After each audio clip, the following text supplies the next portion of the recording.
All right, good morning, everyone. Welcome to our call, our first official, we'll say, of coming together. Unfortunately, we're not together in person, but we're going to get there. We're committed to that, and we hope to be together very soon. And we know that you are all extremely busy, and honestly, probably this is more of a convenience for us to come together sooner rather than later by being able to host a virtual kickoff. And we look forward to sharing some time with you here, as well as certainly the journey ahead that we will all be working towards a common goal and healthy campuses, healthy communities of which you all represent so well. So thank you again for taking this pledge, for making this commitment to become gold campuses and to begin to continue to position prevention, early detection, and survivorship in oncology and in health in general. So thank you. Welcoming today here as this first part. So I have a minimal role in today, which is fantastic because this is all about you.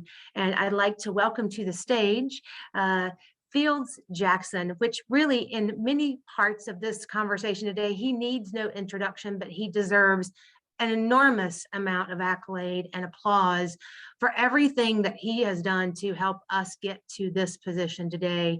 As you all know, he is CEO and chief cheerleader of Racing Toward Diversity. I would say that he's also chief cheerleader for Going4Gold, and he has quickly helped us navigate to all of you in many respects. And I also want to give a shout out to him for an award that he just, or really an accolade. I don't like to say an award because it really is a prestigious accolade from Analytical for being an influencer in gender equality and diversity. I'm sure all of you echo all of these things, but more importantly, he was ranked number 14 in the world and number 5 in the US. So I think we actually all come off mute for really quickly and just give Phil a great round of applause on that because he's truly making an impact. Yeah, you can wave your hands, applaud with the icon, etc. So Fields, thank you for sharing time with us today. Thank you for your leadership in this effort, and the floor is yours. Mary Liz, thank you very much. It's kind of humbling.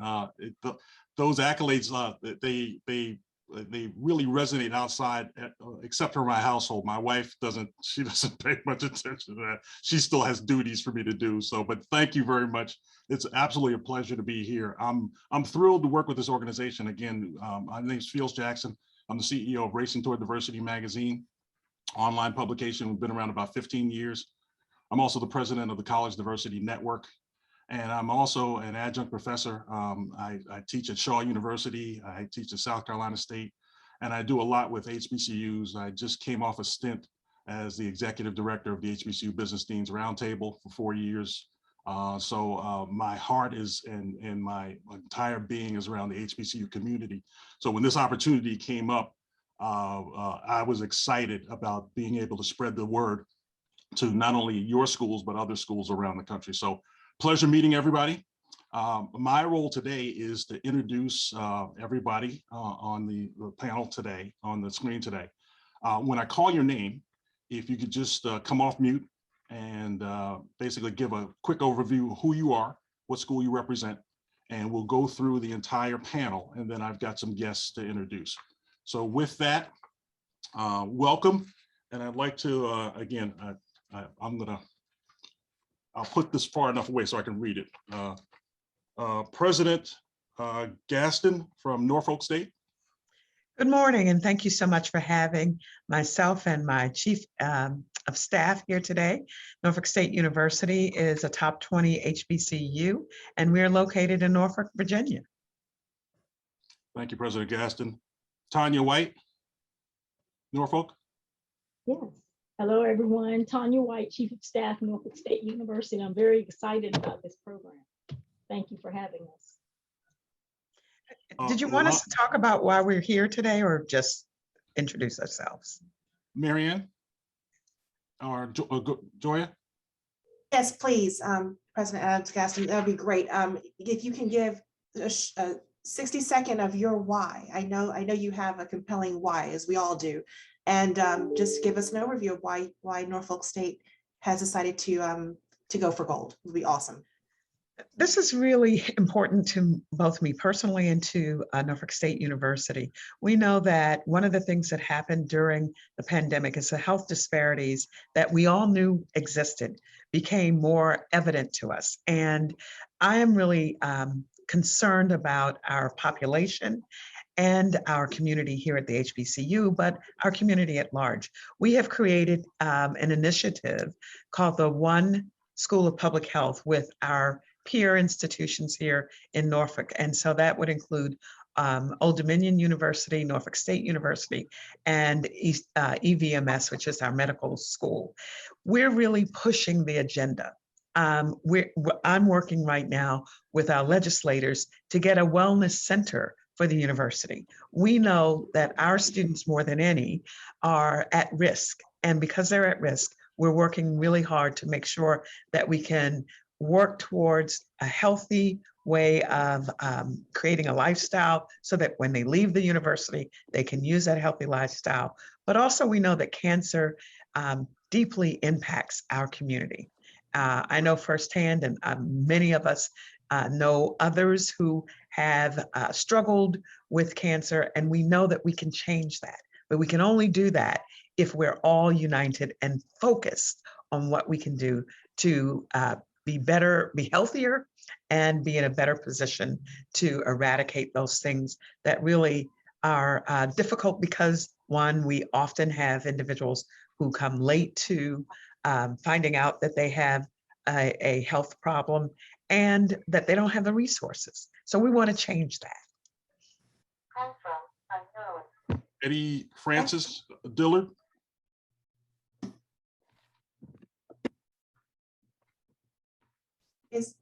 Tiffany Kirkwood. Is anybody from Dillard? Yes, Tiffany Kirkwood here from Okay. Dillard University. Tiffany, you were next. I'm sorry. Go ahead. In New Orleans.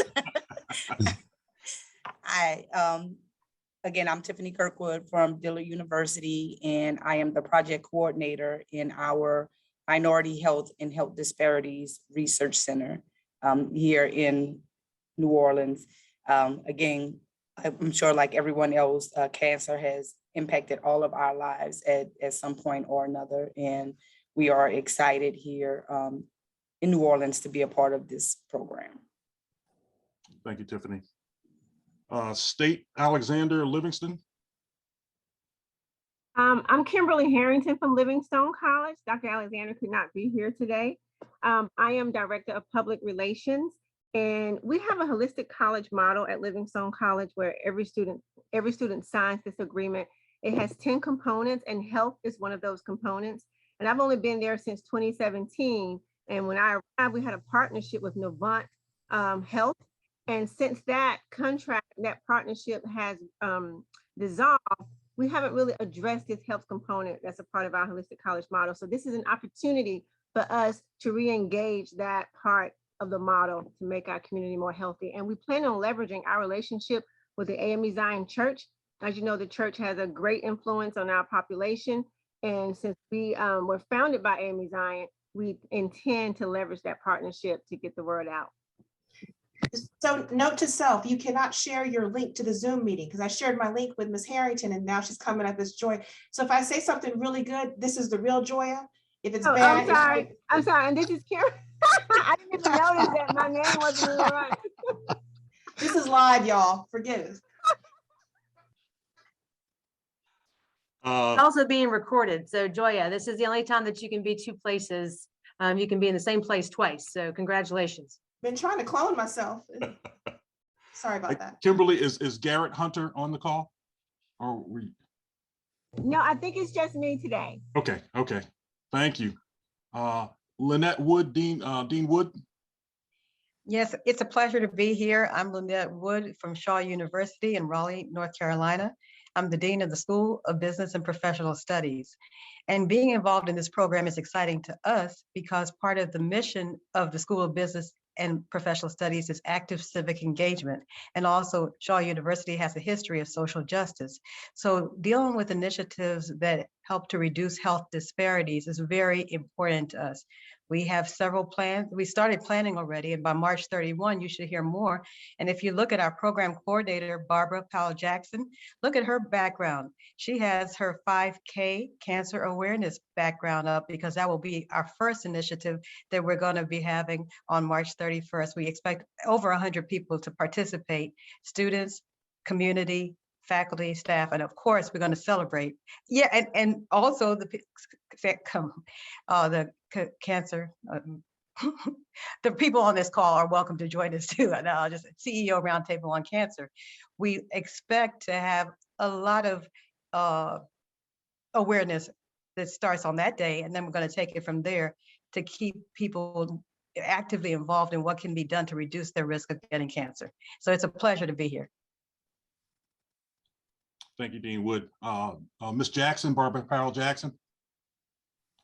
Good morning. Dean Wood has basically said everything in terms of welcome with Shaw University. I am Barbara Powell-Jackson, Gold Community Engagement Coordinator, and hope that all of you get a chance to register. Thank you. Thank you. Marcus Kennedy Stillman.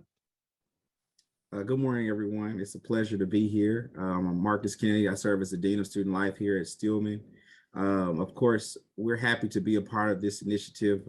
We pride ourselves on being deeply rooted and future driven. And so with that, holistic care is very important to us for our students. When we want to take an aggressive approach to empower them to make healthy choices, to make a healthy lifestyle. So this initiative is right up, couldn't have come at a better time. And so we're just happy to be a part of this inaugural group of colleges and universities. Thank you, Dean Kennedy. Dean Isaac McCoy. Good morning, everyone. I'm Isaac McCoy. I serve as the Dean for the School of Business, Entrepreneurship, and CIS at Stillman College. My illustrious colleague, Dean Kennedy, just spoke, and so we're just happy to be a part of it, and anything I can do to support it. So we focus on the social determinants of health, so not just education and personal empowerment, but health and well-being outside of education is what we focus on. So excited to be a part of a good group of individuals. Thank you. Ms. Washington Stillman. Good morning, everyone. I am Tomalissa Washington. I serve as the Director of Student Development here at Stillman, and I'm grateful to be on along with my colleagues as well. And as they've already echoed, I oversee student wellness, so this is very near and dear to my heart. And I'm super excited that this opportunity came along at the time that it did, kind of coincided with Dr. Warwick's vision to bring a health and wellness center here on Stillman's campus, not just for our students, but also for the community at large. Dealing with COVID definitely highlighted the healthcare disparities that we see. And so any partnership that we can have that would help improve the health and education of our students in our community, we are all for it. So just grateful to be here this morning. Thank you. Thank you. And I see a couple names that aren't on my list. So Teresa Martin.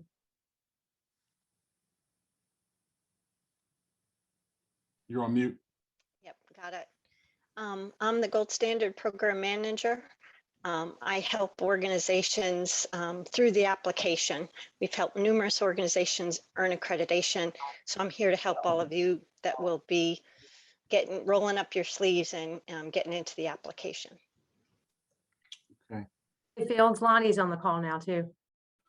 Oh, Lonnie, we were just doing introductions. So just if you can briefly just go over who you are, where you are. Okay, I'm sorry about this. I'm in two meetings, one with my boss and her boss at the same time.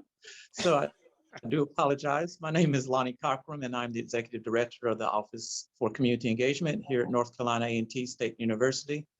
We're very pleased to be a part of this initiative and really appreciate everything that's moving forward. And that's my introduction for now. Thank you. Thank you, Lonnie. Tanya White. Hi, this is Tanya White again. Yeah, I spoke earlier at the beginning of the meeting. Tanya White, Chief of Staff. Okay, yes, I'm sorry. Yeah, you no worries. Thank you so much. Glad to be here. Glad to be here again. Gotcha. Thanks. Ms. Strinkfellow. Hi, I'm Edie Strinkfellow. I'm the Vice President of Ecosystem Development for the Center for Global Health Innovation. I'm also Mayor of the Global Health Innovation District. I am very enthusiastically humbled to be here with you.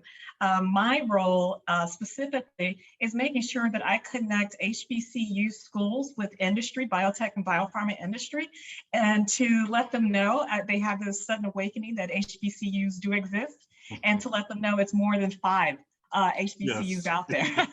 So not only that, that's one of my main purposes. And then second, I look forward to working with your transfer offices. If you can put me in touch with your transfer offices that are working on innovation, biotech, nanotechnology, AI, ML, any of those. Let me know what your portfolios look like so I can share those with other companies.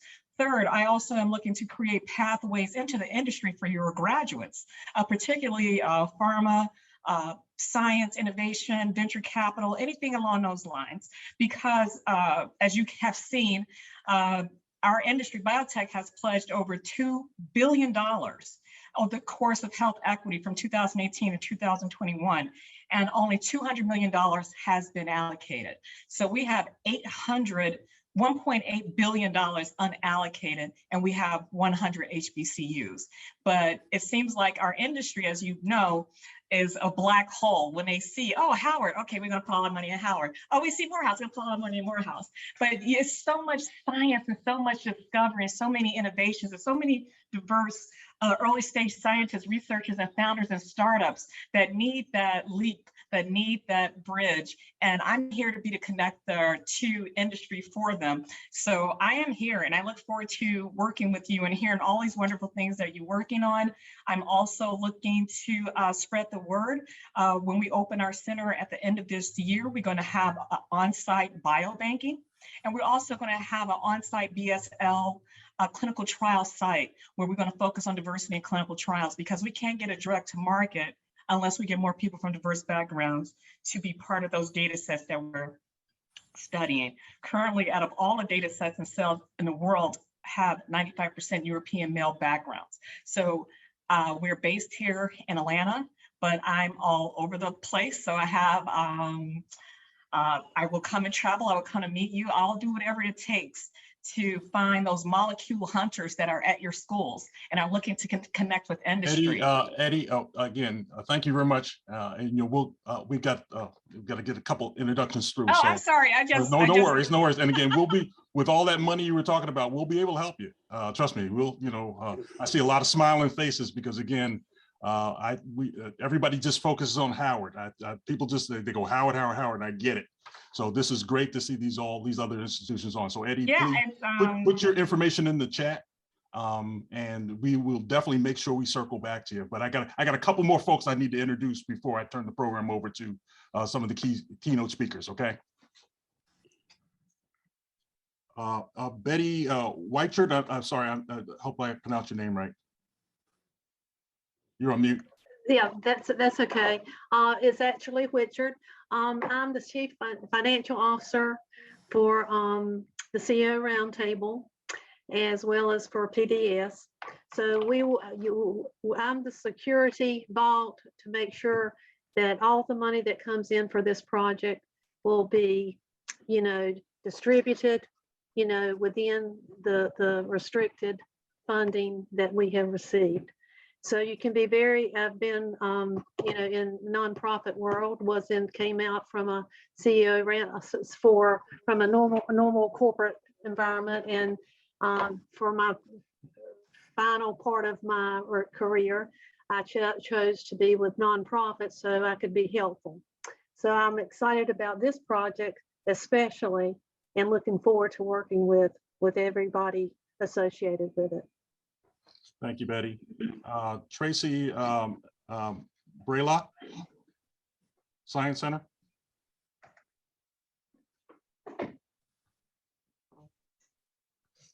You're on mute. I know, sorry. When you try to get the buttons, it just seems like you never get there quick enough. So I am Tracy Brala from the University City Science Center.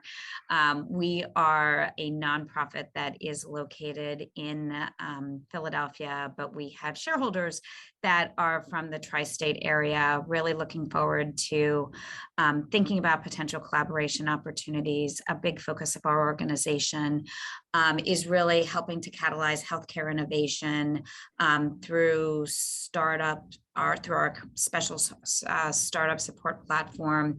And we're really focused on building inclusive STEM pathways for Philadelphia youth and adults. So looking forward to learning more and working with all of you. And thank you very much. We've got some corporate partners on that we'd like to introduce. Chrissy Carter from Amgen. Hi, hello everyone. My name is Christy Carter. I'm a business performance senior manager at Amgen on Amgen's RISE team, which stands for Representation in Clinical Research. My team is dedicated to addressing the lack of proportional representation in our clinical trials. On behalf of Amgen, we are so excited to be partnering with all of you on this program, really driving solutions to help elevate communities, accelerate health equity, and advance clinical trial awareness and access. This opportunity is aligned with our mission to serve all patients and improve health outcomes for all of our patients. So really looking forward to what's to come with all of this. So thanks again for having me today. Thank you, Chrissy. Next, Josette, and I'm not even going to try your last name, Merck. Forgive me.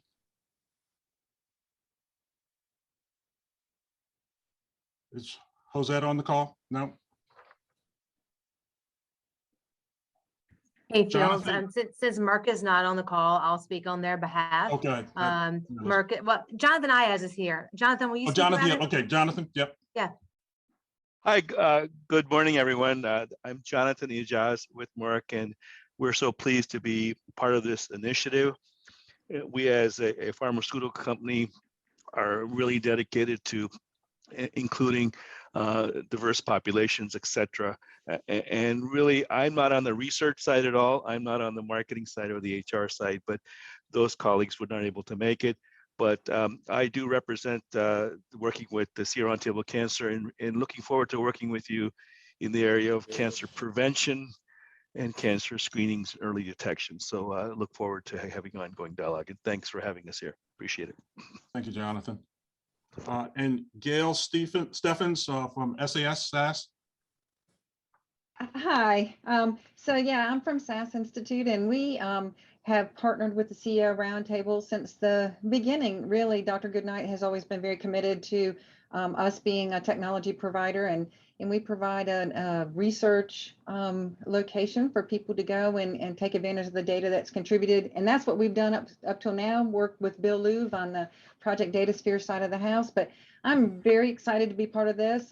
We've been working with Mary Liz to try to figure out what the needs are going to be from this initiative, and we stand ready to begin working on it. We're excited. Thank you, Gail. And thank you all for joining. If I missed anybody, put your name in the chat. I apologize. We're sort of moving along, and I'm pleased to introduce our keynote speakers today. I'm going to have them sort of introduce themselves and talk about their relationship with the CEO Roundtable. So first, I'd like to introduce Dr. Elder Granger. Dr. Granger. Well, let me say this: good morning or good afternoon, depending on where you're located in the time zones. My name is Elder Granger. I'm retired from the Army. I'm a hematologist, oncologist, blood disease and cancer specialist after 38 years in the military. And basically, I'm an ambassador. And what's my role? Number one, my role is to help establish connections with historically Black College University, number one. Number two, to serve as a communicator, if need be. You have some ideas or thoughts, you want to work with the CEO Roundtable or going to Go4Gold, then I would love to be a part of that conversation. And most important, I come from an environment where if there's equal access to care, cancer detection, prevention, or treatment, you level the playing field. I say that as an oncologist who've done clinical trials internal to the military, done prevention, and made sure we had a healthy, ready force and a healthy family community force in order to protect this country both home and abroad. Another important role I like to play is providing feedback. on what's going on with some of the programs and serve as an advocate for this overall great group, along with the CEO roundtable, because we do a lot of studies in this country on diverse population. The question is, once we get the data, what we do with the outcome. I work with SAS as affiliate of SAS as one of their consultants from my own private boutique firm. But most important, I oftentimes have a quote, "In God we trust, all others bring data or data." So I look forward to working with you all and being one of those, like I said, facilitators, communicators, ambassadors, as well as a speaker if need be. I'm gonna be short because I want to hear y'all ask some questions, this group here. So you'll see, they'll give me information, anything we can do for your program, Going for Gold, let me know. I'll be glad to work through Mary Liz as well as to Joya and others part of the team. So thank you very much. Thank you, Dr. Granger. You bet. Dr. Bill Louv. Yeah, thanks, Fields. Hi, I'm Bill Louv. I'm president of Project Datasphere. And a big welcome to our first cohort starting their journey Going for Gold. It was great to hear your introductions, and I hope to meet with you face-to-face over the next years. This will be a great journey. So it's your meeting, but I'd like to take just a couple minutes to introduce you to Project Datasphere. So Gail started that description. PDS was launched 7 years ago. Our role is to collaborate with industry and government and academia to accelerate the delivery of innovation solutions to cancer patients.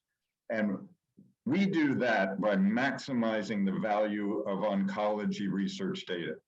So for example, we have that data sharing platform built and operated in partnership with SAS, which has generated 135 peer-reviewed journal articles.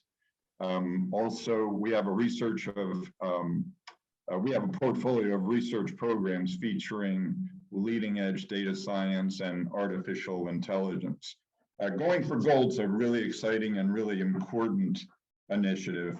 Not only are you going to have direct impact, positive impact in your communities, you're going to generate extremely important data. And bringing that data together across all of the Going for Gold institutions is going to make it even more powerful. And not only will you be able to prove and demonstrate that you're having the impact and that these interventions work, it will help point us to areas where we can do even more. And that's what we do at PDS, and we would love to be able to contribute our expertise to help make the most out of this important data that we'll be generating. And what Edie Strinkfellow said about increasing the inclusiveness in clinical trials, super important.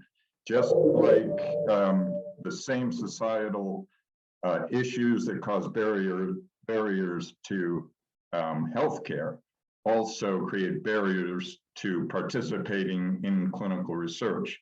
So first of all, that blocks people from getting the most innovative treatments that they might be eligible for within a clinical trial. It also makes the results less relevant to important segments of the population. So in my other role as interim CEO of the Roundtable, I'd like you to know that this is a great honor and a privilege for all of us at CEO Roundtable and Project Datasphere to be able to partner with you on this great initiative.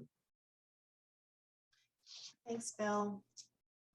And thank you, everybody. I'm so happy to have us here today. I want to just take a step back and level set and remind us why we're here. As everyone said so well, I appreciate Dr. Adams-Gaston getting on and saying the why, and everybody mentioning their why. And my why is because every day when I wake up, I'm so grateful to be here. I think that's a lot of us are.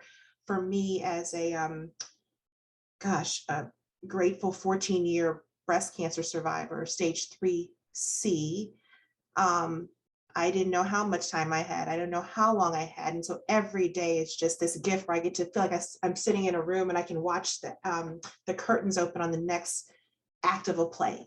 So my kids were 3 and 5 when I was diagnosed in 2007. Now my son is a freshman in college and my daughter's a senior. So I'm just like, people are like, are you sad to see them leave? I'm like, no, I'm happy. And I'm grateful to see this next chapter in their lives. And so the work that you all do, my colleagues at Project Datasphere, my colleagues at, our friends at Merck and Amgen and SAS, to help patients and their families is something that I am deeply grateful for. And I know we all have a story, whether it's ourselves or a loved one, we all have a tie, unfortunately, to cancer. So that we can come together and do something meaningful and intentional is thrilling to me. So I'm very happy to be on board with CEO Roundtable. And it's really nice to see everyone together on this call. We've had lots of great conversations with schools individually over the last several months. And I know that we were trying to get together in person, but in lieu of that, I'm thrilled that we're able to do this. And I just wanted to, have this time to have introductions and to see and be seen and to put faces with names and to also be able to just give you some next steps and then have a chance for you to ask questions. I'm also glad to meet the other Joya. So no, thank you, Kimberly Harrington, everybody for being on the call. So I wanted to say that in terms of, for a public health person who is, thinks about program development and how to start a program, not having this perfect logic model and inputs and outputs and outcomes is a little weird to me. But it's also the beautiful part about this program, because this program has, or this partnership, we have a framework, we have some boundaries, but we also have a lot of freedom within those limits and an opportunity to make this program what it needs to be and suitable for each school. Every school, of course, has different assets and resources that we can utilize to make the program what it needs to be and specific to the school. And that's the beauty behind this program. But what is common and what will be our equalizer is that everyone will have, everyone will need to do our gold standard accreditation or designation. And Teresa Martin introduced herself earlier. I want to make sure we could put a face with Teresa's name. If you haven't met her, she is amazing and knows everything gold standard, and we will help you walk through that application. There's not necessarily a timeline to have it finished, but we'd like to get you started on it because that will help, first of all, identify any gaps or opportunities, I like to say. And it will also help us say where we might need to allocate some resources to help finalize the application. So let's start that as soon as I can. When we finish this call shortly after, I will send an email to everyone if you haven't already logged in so that you can get started on the application. It covers all of our 5 pillars in a very in-depth way. It's not, it's extensive, but not overwhelming. Teresa and I have gone through it a couple times, and I think it allows a lot of, like I said, a lot of opportunity to identify some areas to work on. And it's good. There's also, just so you know, it's not a pass fail, it's a journey. It's an opportunity to start and identify some opportunities, and we'll work together on this. It's also an opportunity to maybe designate some folks, maybe some students can help, or find out what you might need to help get the application completed. We also, you can indicate, and this will be on the email, you can indicate who you are. Every application starts off by a code that you input to determine, so that we can compare across industry. So everyone will be looked at or evaluated as a university setting. So there are a few things that we can go through in more detail off this call, but I just want to encourage you to get started if you haven't already on the gold standard application, and know that Teresa Martin and I are here to help you through that. Like I said, it will help identify opportunities on your campus. I've had some really exciting, promising conversations so far with schools. Stillman, we had a nice conversation about ways that they can do some things like more immediately, then intermediately, and then long term. So I'm excited about seeing those come to fruition. And of course, those conversations also allow us to think about who we need to bring on board to help implement whatever we're doing. and we can go into, I can get into more detail on that, but I just want to mention that. Communications, Marianne Ryan is on the call, and Marianne and I believe Gray Rich may be on as well, but they're helping us with comms. And so whatever we can do on our end to help elevate and amplify what you're doing. Dean Wood mentioned the walk at Shaw, and so did Ms. Powell Jackson. If we can put that on our website, you know, or our or tweet about it, you know, things that we can do to help, you know, bring some mention to things going on your campus, going for gold related. I know Livingstone has a science center they're about to open, I believe in February 11th, if I'm not incorrect. So there's a lot of great stuff going on everywhere, and we'd love to be able to help, you know, bring some awareness to everything and you know, brag about it. So that's good. We have some upcoming webinars that we're going to talk about. Some of them are more targeted towards science. There's one coming up on February 7th, I believe, on glioblastoma. We have a webinar coming up on February 4th with Dr. Otis Brala from Johns Hopkins, who's also on our Health and Wellbeing Council, talking about workplace and going back to work after pandemic. What does that look like? And so we're excited about that. So we'll make sure you have the whole list of that, and so that you'll know about it and can also share it with those people on your campus and beyond that may have an interest in that topic. And then also we want to send you some swag. We need to make sure that we have your proper address and also the address of your president or whomever needs to receive that so that it can get to your president or chancellor. So when I send that email to you all, I'll ask for a reply with that type of information. I know whatever we can do to help make this partnership strong is what we want to do. And that could include helping to identify some funding opportunities. I know that as we get to know each other, we might be able to identify some opportunities that we can go for funding, or that you all can look at funding jointly. That might be an opportunity how we might be able to bring our CEO Roundtable members on board to help execute whatever activities you'd like to do. This is a new program. We are learning together, and we can only learn if you ask. So please ask if you see a need for something and we can make that happen. We can say sure, or we can, we'll figure something out. We'll try to make that happen, but we only know if you ask. So we encourage that. What else? I don't want to helicopter, but I want to make sure that you all know that we are here. So for example, Teresa and I have bi-weekly meetings with Dr. Cochran at North Carolina A&T. That helps us all get ourselves together and help answer any questions. He might say, you know what, not this week, we'll spread it out. So if you'd like to establish those meetings, I think that might be helpful. And let me know, we can do that. And yeah, I just wanted to address a few things, but primarily gold standard application and accreditation. Let's get started on that as soon as possible. And then from there, we'll be able to see types of questions that come, and Teresa and I can address that. Joya, can the panel, can the group ask questions of the panel and the group? Only if I can give them good answers. No, yes, I can definitely ask questions. How would we go about doing this? Does everybody know about the raise hand function on your panel? So I see Dr. Granger has his hand up. So if you got a question, put your hand up and we'll go in order. Dr. Granger, you're first there. I see you up in the corner there. So I just want to make a recommendation. Once you complete your gold standard application, I highly recommend we catalog all the great things that I heard that you're starting or in the process of doing at your universities or colleges, because there can be a lot of great lessons learned, and share it after you complete the application. Second thing I would recommend, if you ever need help with getting speakers, anything like that, a particular topic, you can use me or myself or an entire group as a resource. We have access to all kinds of speakers from all types of organizations and can talk about all types of healthcare issues.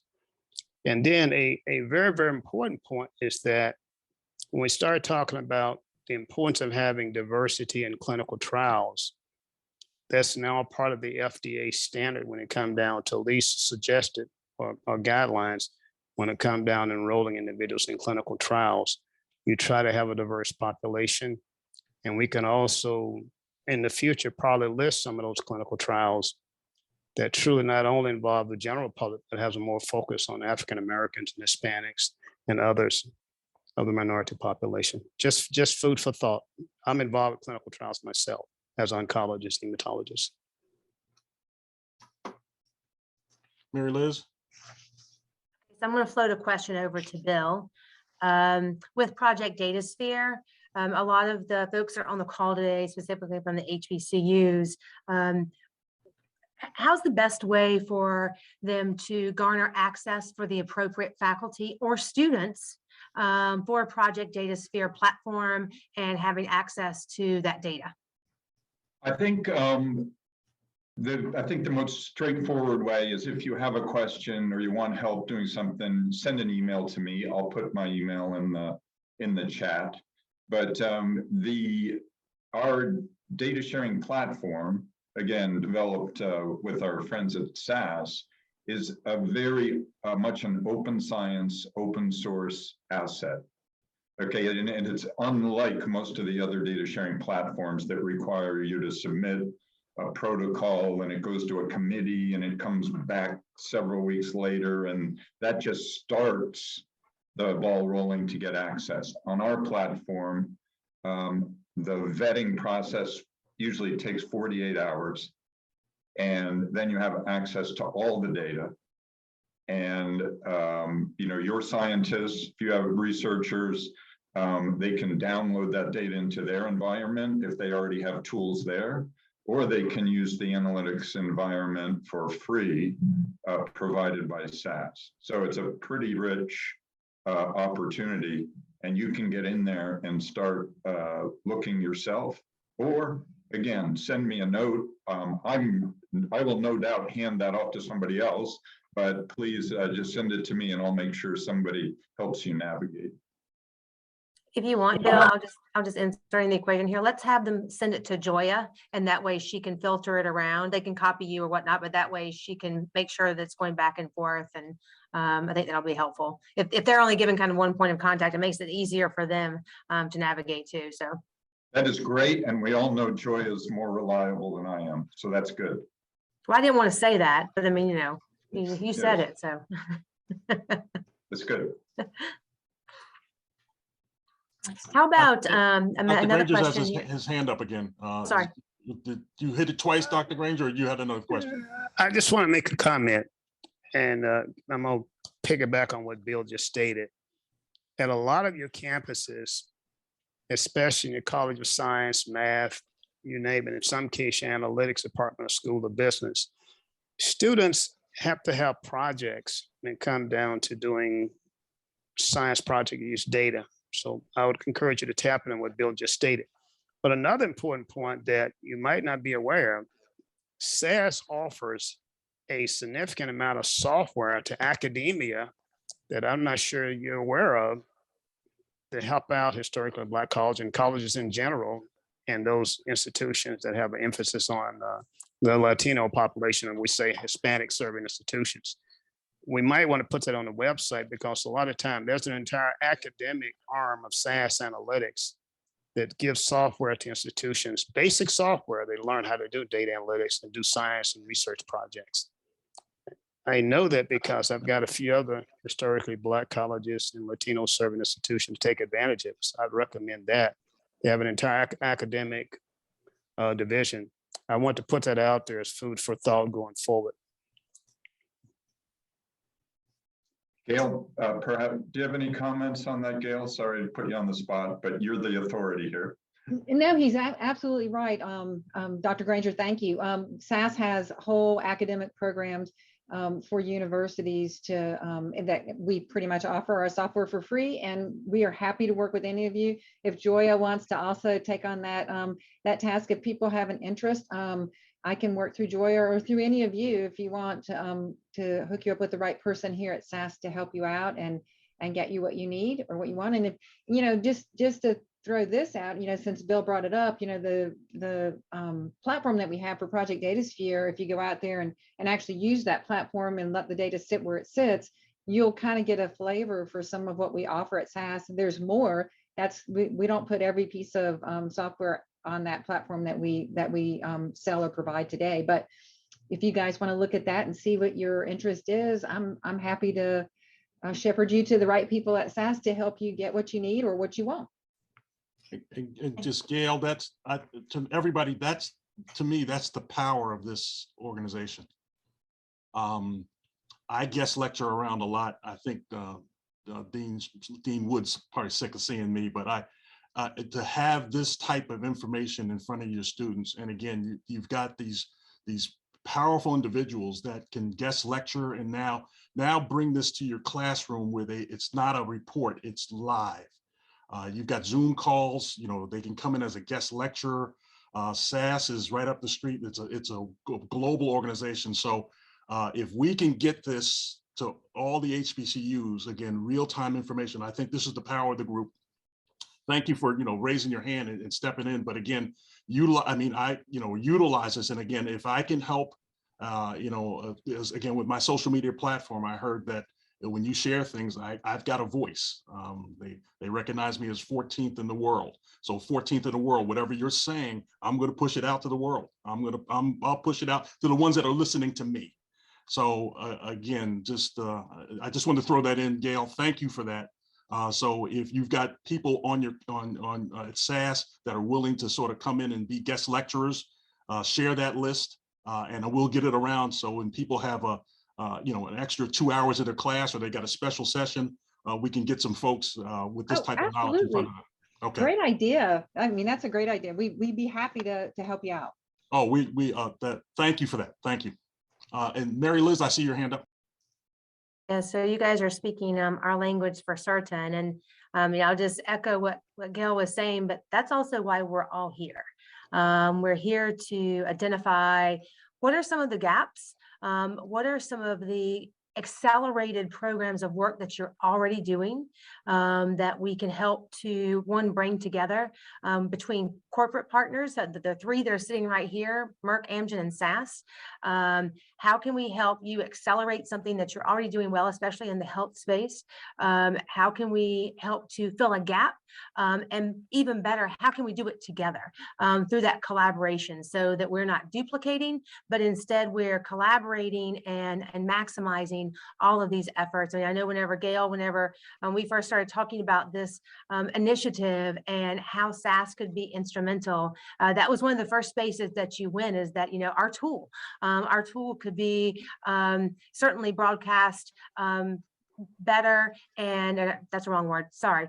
Your tool could certainly be out there and available more and more, and building out that bandwidth. So having these group efforts together, it helps to accelerate that bandwidth of SAS's tool into our universities. They're in partnership with us on this firsthand. And also too, you all are going to be leading the pack that will help set the standard of work of how we work with other HBCUs in developing out some best practices. We're going to be leaning on you all heavily to help drive how we address the burden of cancer across the whole entire ecosystem. And that's what you all do best.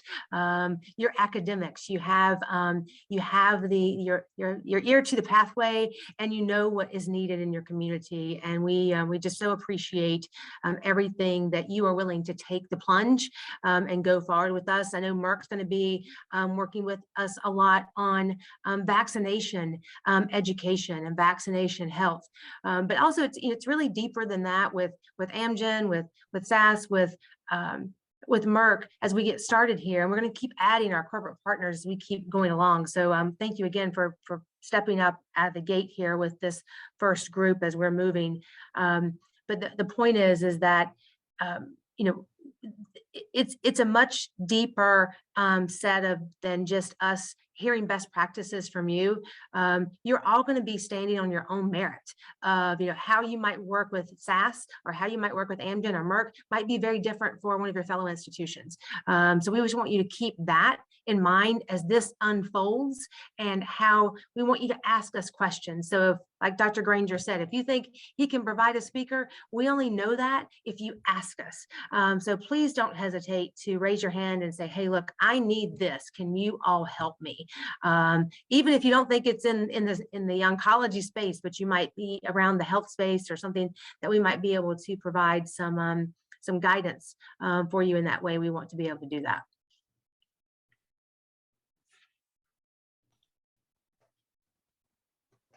Joya, you got your hand raised? I do. Mary Liz said pretty much everything I wanted to say just perfectly. I was really going to say too, we want to work smarter and not harder. There's a lot of wonderful resources right now being allocated to not all, but a lot of our HBCUs, and that's fantastic. And so as we get to know each other and learn more about what you have, we want to be able to utilize what, like Mary just said, amplify what you're already doing. If we need to build something, we can do that as well. And we only know if you ask. Also, I want to remind you, I think I've mentioned this, or this is an obvious mention, but involving someone from your institutional advancement or your development team to make sure that that the right hand knows the left is doing, that they know that you're involved with this partnership. They may have conversations somewhere, or there may be conversations in another department at your university with Merck, so making sure that we know, and that's great, but just making sure that everyone knows about the involvements with different companies is helpful and may help us not be as duplicative. But yeah, I think this is so good. I think we, like I mentioned earlier, having some short-term and then intermediate goals, and that we'll only get to learn as we work together. So if I see a lot of great information exchanges in the chat box, if you can please copy me, maybe not every time, but at least I can start to keep track of the type of correspondence that's happening. And there could be some things that are, some shared interests from different schools, and I can try to make sure that we all know about that and it's not piecemeal. But I am excited about this. I'm often intrigued by politicians who come out of nowhere and end up winning this huge election, and usually that happens because of strong grassroots efforts. And so what I imagine this program will have is a lot of soldiers, a lot of mini ambassadors, whether they're students, that can go home for a break and say, hey, Aunt Karen, cousin Johnny is 12. Do you know he should be having his HPV vaccine now? Or that kind of stuff.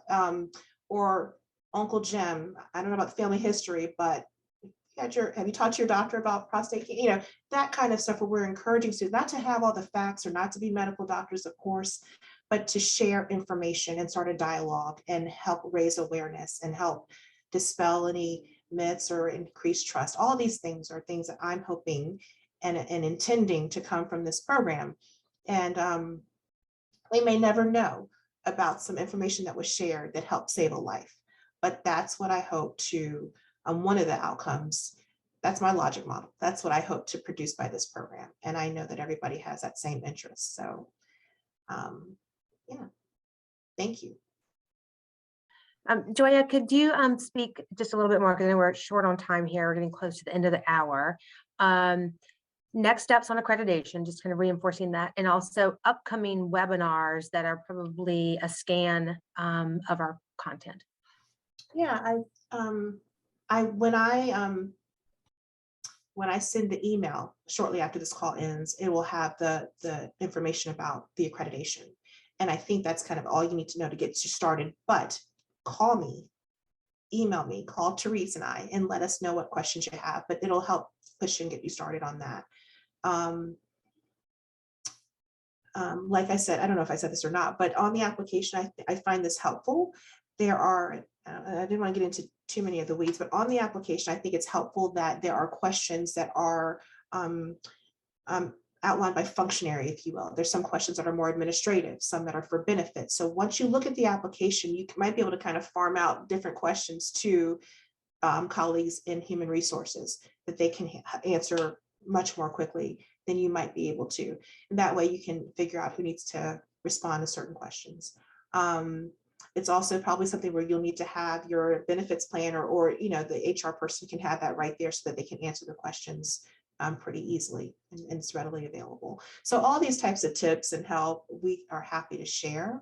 But But again, if I can just convey that that should be started, that we are in this with you. We're not saying here, do this and we're gone. We're here to answer questions. We can get on a call and do things together. If I'm not over promising, Teresa, but I think that's what we're here for. And we want to help make sure this is successful and as time efficient as possible. And I did mention the webinars, but we'll get something out to you about that. The next one will be on February 4th, World Cancer Day, with Dr. Otis Brala and a friend from Foundation Medicine. And so talking about, returning to work post-pandemic. There's one February 7th, it's about glioblastoma. So we'll get these out to you. And yeah, so am I missing something, Mary Liz? Maybe. Hey, Mary Liz and Joya and Phil, just have one final comment that I would encourage you to talk to your brothers and sisters, historically Black college universities, about this program at all, completely about their program and what you plan to embark on, because you can be a communicator too as well among the other historically Black college university and Hispanic serving institutions or universities. So I'd encourage you to do that because I know there's a network, so I encourage you to share the network once you complete your application from that standpoint. But those are my closing remarks. Thanks. Dr. Wood, I see you got your hand up. Yes, I wanted to find out who's the target audience for the webinars. Great question. So for the, well, it varies by webinar, but let's put it this way, you're invited to all of them. But of course, the science related or science specific ones, please let anyone in your maybe research teams or anyone affiliated or related with oncology. But it's for all of us. And there will be when I send the webinar series schedule, we'll put like target audience on there, but it's to all, but probably more specific based on topic, of course. I'd say probably, I'm sorry, the February 4th one coming up, that one, that one's probably going to be your talent team, yourselves, because it's return to work post-pandemic and how the pandemic has impacted the workforce, specifically around like the benefits packaging, et cetera. So I think all of you at HBCUs have, I mean, you really are case studies that corporations can follow because you took the brunt of this, right? I mean, you were trying to find ways to get people back in person in school as quickly as possible. And then every time that happened, a curveball got thrown your way. And Dr. Brala, if you don't know him, he's known as in many halls, America's oncologist. He's currently a Bloomberg Fellow at Johns Hopkins, formerly the Chief Medical Officer at the American Cancer Society. And he's just a really, it's just a real pleasure to always have him on the mic with us anytime that we can. So it certainly will be a good one for you. If you don't want to participate on camera, certainly auditing. We'll also be recording it. And it will also be recorded for the purposes of really, why is accreditation important? How can that help healthy campuses, meaning healthy workforces as a whole to face health crises in the future and pandemics, et cetera. So.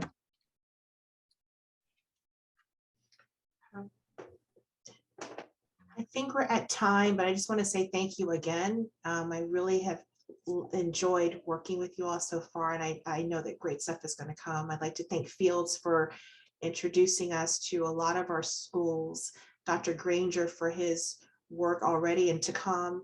I appreciate the work of our board and of Mary Liz and the team and of my colleagues who helped support this webinar happening today and the webinars to come. So it's a total team effort. Thank you, Bill Liu, for your leadership and just really look forward to this. Please ask. That's the takeaway of today. Ask if you want something that may sound feasible or not. Ask and please get started on the application. And we are here.